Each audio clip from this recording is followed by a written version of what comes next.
Hello everyone, hope everybody's doing great today. Appreciate those of you watching this video. I took time out of my busy day to not comb my hair, so I hope you enjoy it. Not very often do I cover Japanese dramas, but I really like Japanese dramas because they really think outside the box. And if you ever, which probably none of you have, seen my videos in the past, I am a sucker for marriage contract types of shows. And the show I'll be talking about today called Kiss the Ring Finger. Exactly that. It's a marriage contract type of show. I don't know why I like him. I really like him. I like him a lot now. I think it's because I'm married. More than the other kind of romance shows. But yeah, I really do like contract marriage shows. So Kiss the Ring Finger.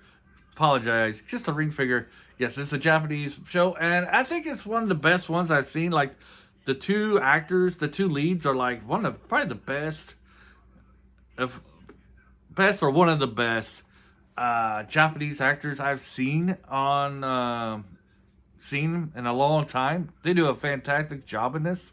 So Kiss the Ring Finger is about this guy. He runs this company that does marriage ceremonies, and is about a girl who's like really pretty, and because she's so pretty that other women are jealous of her and they try to kind of throw her on the bus and to kind of undercut her and stuff like this. And it's happened to her since she's been a child.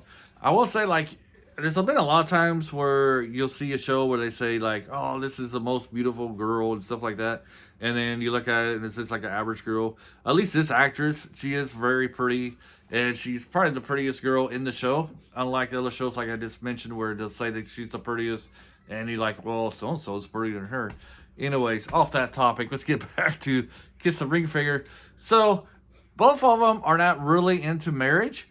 She's kind of anti-marriage there at the beginning, but the reason that they get married is that the CEO is trying to up the company's image, trying to get it out there more and open to the public.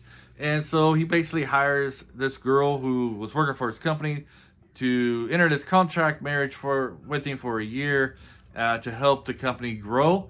And so they get married and make a bunch of YouTube videos and they post them out there showing how happy their marriage is and how great marriage is. So more people want to get married, more people want to go to them to do the ceremonies.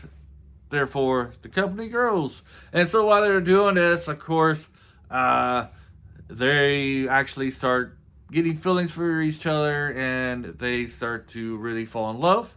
But it's a comedy. It's pretty cool watching them like work together, being all lovey-dovey, and then once the videos stop, they like don't really talk to each other. They're like, oh, that's all gross and stuff like that. So you got that comedy part. Another thing that's kind of separates this marriage contract show from the other ones is that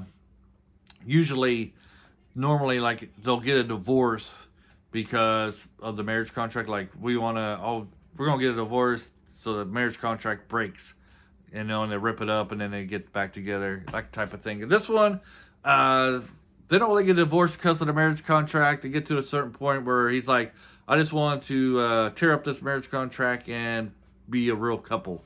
So you get to that point, minor spoiler alert there.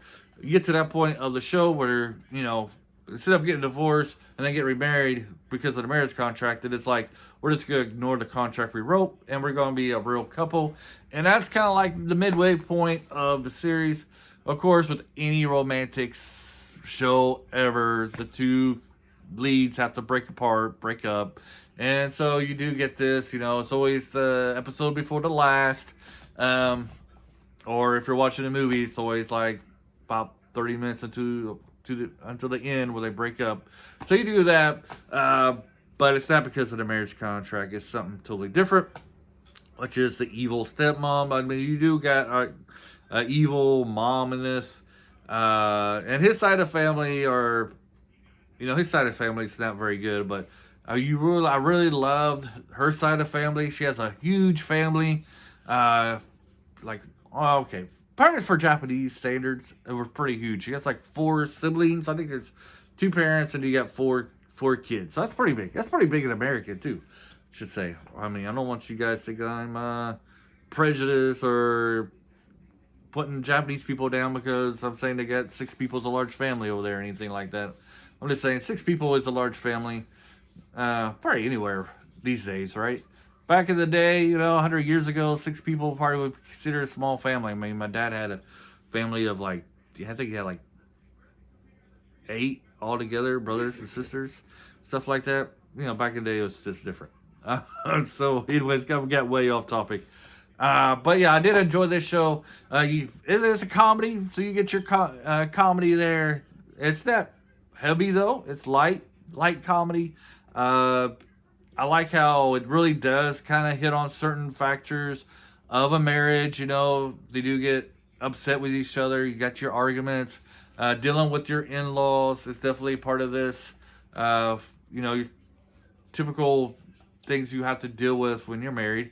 If I could, maybe a little bit more, they could have maybe concentrate a little bit more on the business side. They're working, but you do get that. You get them working together to help the business grow and stuff like that. And then, she's dealing with the jealousy of her co-workers because she's married and he seems to treat her, she gets like special privileges, and which makes her life a little harder because, like I said at the beginning of the video, she's like very pretty and she's working with a bunch of girls and they kind of think that she gets all these privileges because of her looks and stuff like that. So at the beginning, they start to undercut her, trying to make her life hard for her. But it's one of those shows where everybody gets along in the end, friendship. So I will highly recommend it. So I'm going to highly recommend this one. If you're new to the channel, which I'm pretty sure you are, we give 3 grades on this. Highly recommend, or recommend with caution. Recommend caution is bad. Recommend is this, your average movie. Highly recommend is like something that's, I think is really worth watching, especially if you like those contract marriage stuff like I do. You'll love it. It's a lot of it's the same as your typical marriage contract, but it has those little tweaks that make it just a little different from those typical marriage contract shows. So I think you'll enjoy it. I really did. I'll probably watch this again on my free time. When if I ever have some free time. It's really good. But you do have like a mother-in-law from hell in this one. I mean, she's really from hell. It's like the worst kind of mother-in-law you could ever have. So his side of family, except for his dad is pretty cool, but his mother is horrible. Her side of family is really cool. You really enjoy them, that dynamic, that relationship that her side of family has. Is like the perfect family type of thing. But they do have their ups and downs too, and it does cover that. Just to let you know.